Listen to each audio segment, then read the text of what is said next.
저는 지금으로부터 6년 전에 이혼해서 여자 혼자의 몸으로 아들과 함께 살아가고 있습니다. 아이가 초등학교 5학년 졸업할 때쯤 남편과 이혼했는데 이제 얼마 안 있으면 성인이 될 날이 멀지 않았네요. 전 남편과의 이혼 사유에 대해서는 많은 원인이 있었지만 그중에서 가장 큰 원인을 두 가지 꼽아보자면 남편의 사업 실패와 그로 인해서 발생한 시부모와의 갈등 때문이었어요. 지금은 이혼해서 전 남편으로 부르는 게 맞지만 아래 사연을 쓰면서는 편의상 남편이라고 부르도록 하겠습니다. 예나 지금이나 저는 평범한 회사를 다니고 있는 직장인이고 남편은 개인 사업체를 운영하는 사람이었어요.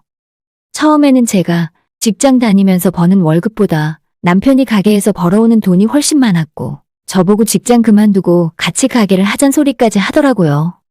당시에는 남편이 1,000만 원 벌어오는 건 우스웠던 시절이라 정말 직장을 그만두고 나도 가게 일이나 도울까 하는 생각도 해봤었는데 다니던 직장이 나름 탄탄한 곳이고 쌓여있는 연차가 너무 아까워서 그만두지 않았습니다. 이제 와서 생각해보면 그 선택이 정말 다행이었고 덕분에 혼자서도 아들 키우면서 아무 문제 없이 먹고 살 수 있었던 것 같아요. 아무튼 남편의 사업이 계속 승승장구할 줄 알았지만 아이가 초등학교 2학년 때부터 조금씩 기울기 시작했었는데 잘 나갈 때 내실을 다지지 않고 무리하게 더 큰 새 매장을 오픈한 것이 그 이유라고 저는 생각해요. 손님은 많이 오고 장사는 잘 되는 것 같았는데 월세 빼고 직원들 인건비 주고 나면 매달 수백에서 돈 1,000만 원씩 적자가 나더라고요. 차라리 이럴 바에는 장사를 접고 나가서 월급쟁이 생활을 하라고 얘기했다가 남편과 크게 싸우고 사이가 점점 안 좋아지기 시작했습니다.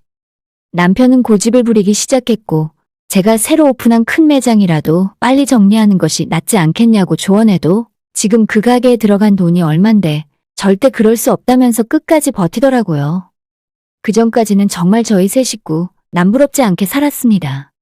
학군 좋은 동네에 40평대 아파트에서 살고 있었고 남편은 억대를 호가하는 외제차를 타고 다니며 사장님 사모님 소리를 들었었죠. 하지만 몇 년 남편이 고집을 부리는 동안 가세가 급격하게 기울기 시작하더니 결국 살던 집까지 팔고 작은 집에 전세로 들어가는 지경에 이르렀습니다.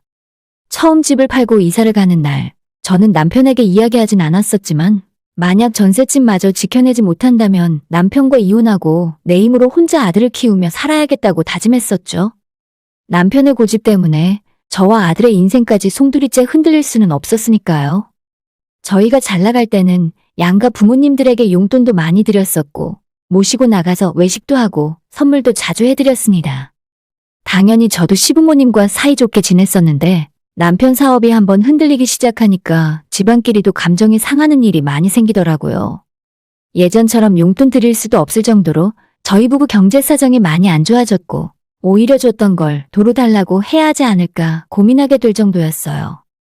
저희 부모님들이야 크게 뭐라 하진 않으셨는데 시부모님, 특히 어머님께서는 제게 자주 전화해서 언짢음을 표현하셨고 마치 제가 남편과 시부모님의 사이를 이간질시키고 돈을 친정으로 빼돌리는 것이 아니냐는 의심까지 받게 됐었죠.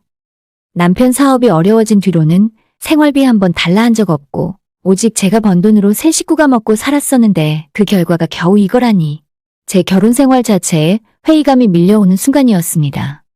그러던 중 결국 남편이 사업이 너무 어려워졌다며 전셋집을 빼고 월세방으로 이사를 가자는 말을 제게 하길래 저는 진작에 결심했던 대로 그냥 이혼하는 것이 좋겠다는 말을 남편에게 꺼냈습니다. 남편은 제가 꺼낸 이혼 얘기를 듣고 조금 충격을 받은 듯해 보였지만 자기도 지금 본인 처지가 엄청난 사업빚에 시달리는 상황에서 저와 아들을 위해 이혼하는 것이 낫겠다고 판단을 하고 제 말에 동의해 주었어요. 부모의 잘못 때문에 저희 아들까지 힘들게 할 수는 없었으니 더 늦기 전에 이혼하는 것이 모두에게 맞는 일이라 생각했고 남편도 그때쯤에는 사업에 대해서 반쯤 포기한 상황이었기 때문에 우리 부부는 이혼 절차를 밟기로 했습니다.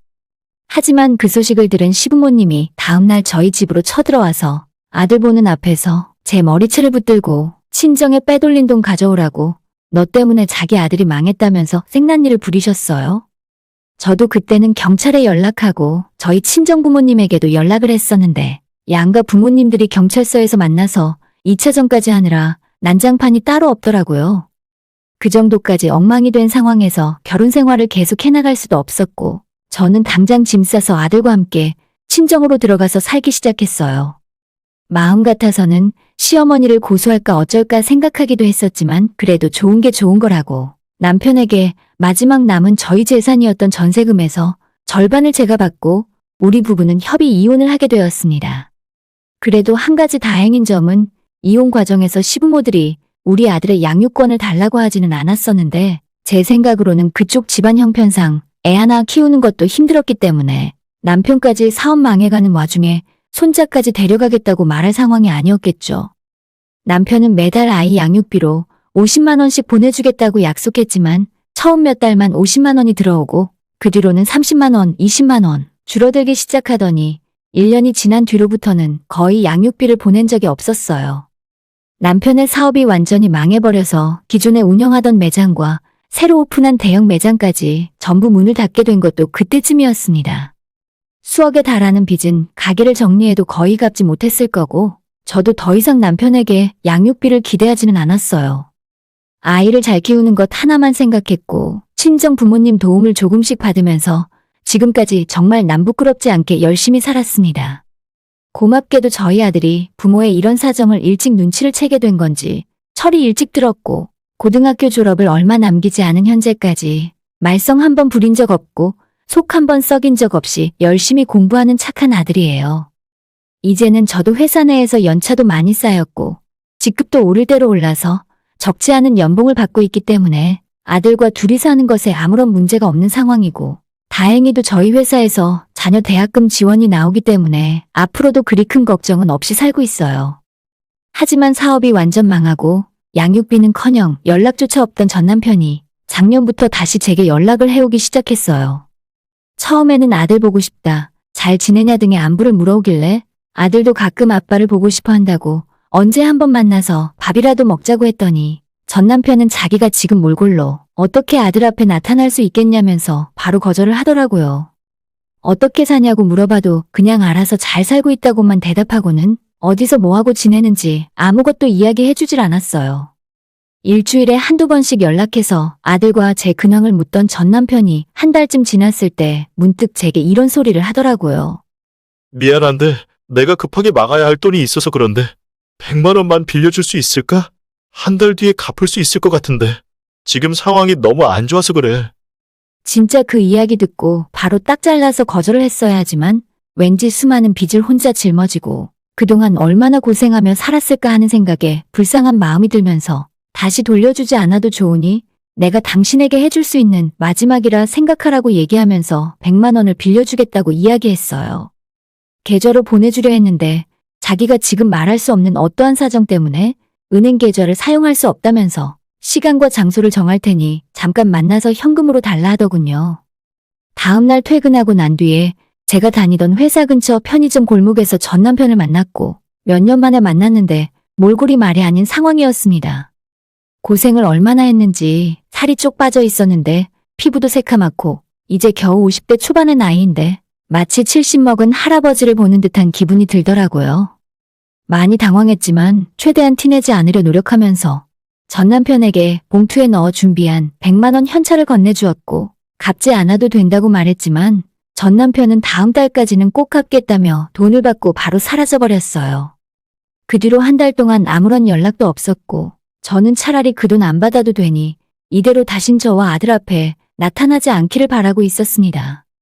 그런 모습의 아빠를 저희 아들이 마주치게 된다면 충격을 많이 받고 혼란스러워 할 거라고 생각했어요. 하지만 한 달이 지났을 때 전 남편이 저희 회사 근처로 찾아와서 다른 말은 아무것도 없이 늦어서 미안하다는 말과 함께 50만 원을 주고 가버렸고 그 뒤로 2달이 더 지나서 나머지 50만 원을 돌려받을 수 있었어요. 단돈 100만 원조차 그렇게 힘들게 갚는 모습을 보며 남편이 말해주지 않아도 어떻게 살아가고 있는지 대충 가늠할 수 있었고 더 이상 제 앞에 나타나지 않기를 바랬지만 돈을 다 갚은 뒤 한 달 뒤에 이번에는 500만 원을 빌려줄 수 있냐고 묻더라고요. 저는 그런 큰 돈을 빌려줄 수는 없고 이젠 당신 연락이 불편하니까 차라리 100만 원을 그냥 줄 테니 이거 받고 더 이상 연락하지 말아달라고 했습니다. 이번에는 사정이 정말 급했는지 남편이 더 이상 거절하지 않고 제가 주는 100만 원을 받아서 다시 사라졌어요. 사실 저희 지금 사정에서 500만 원도 못 빌려줄 돈은 아니었지만 한 번이 두 번이 되고 점점 제게 부탁하는 액수가 늘어날 것 같아서 초반에 끊어야겠다 판단했었습니다. 거기까지가 올해 초였고 100만 원 받아간 뒤로는 한동안 연락이 오지 않았어요. 저도 이제는 전 남편의 존재에 대해 잊고 살고 있었고 다시 만나는 일이 없길 바랬지만 얼마 전 또다시 찾아와서는 이번엔 돈 대신 다른 걸 빌려달라 하더라고요. 내가 새로운 사업을 한번 시작해보려고 하는데 딱 3천만 원이 필요해. 하지만 내가 신용이 안 나와서 대출을 못 받는 상황이거든. 그래도 당신이 멀쩡한 회사 다니고 있으니까 보증을 한번 서주면 안 될까?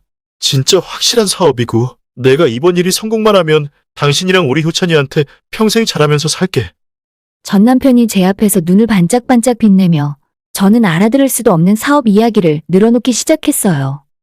외국에 사는 친구가 물건을 공급해주기로 했는데 한국에서는 구하기도 힘든 물건이라 가져다 팔기만 하면 대박이라면서.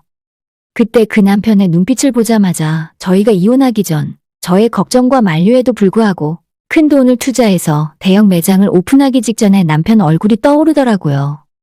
어차피 보증을 서줄 이유도 없고 그럴 상황도 아니었지만 아직도 사업병에 걸려서 포기하지 않는 남편이 너무 한심하게 느껴졌어요.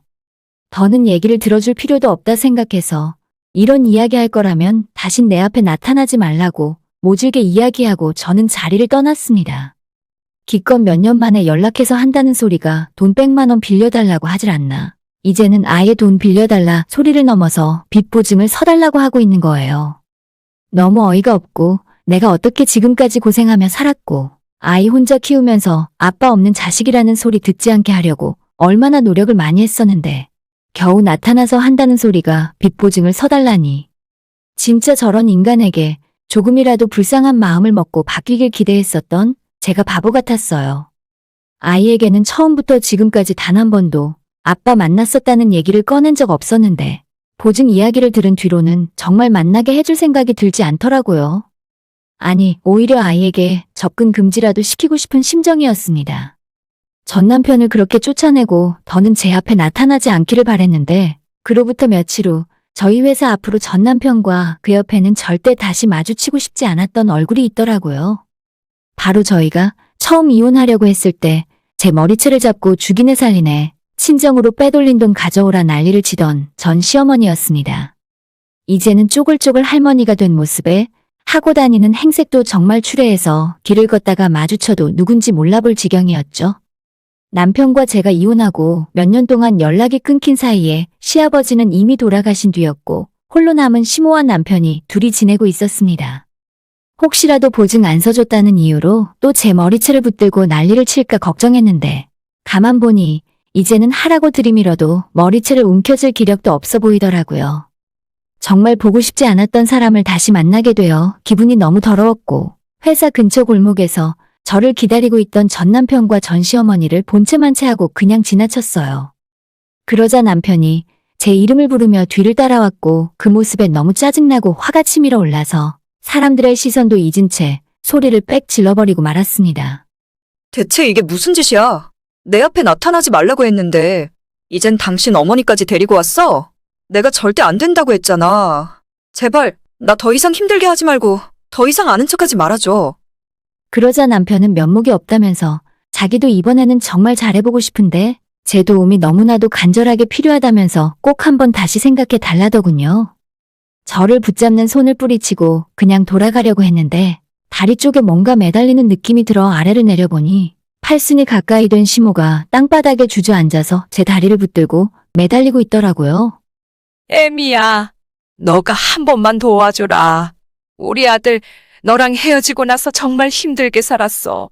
지금도 새벽마다 공사판 나가서 하루 벌어 하루 먹고 사는데 너가 한 번만 도와주면 내 눈 감는 날까지 그 은혜 잊지 않으마.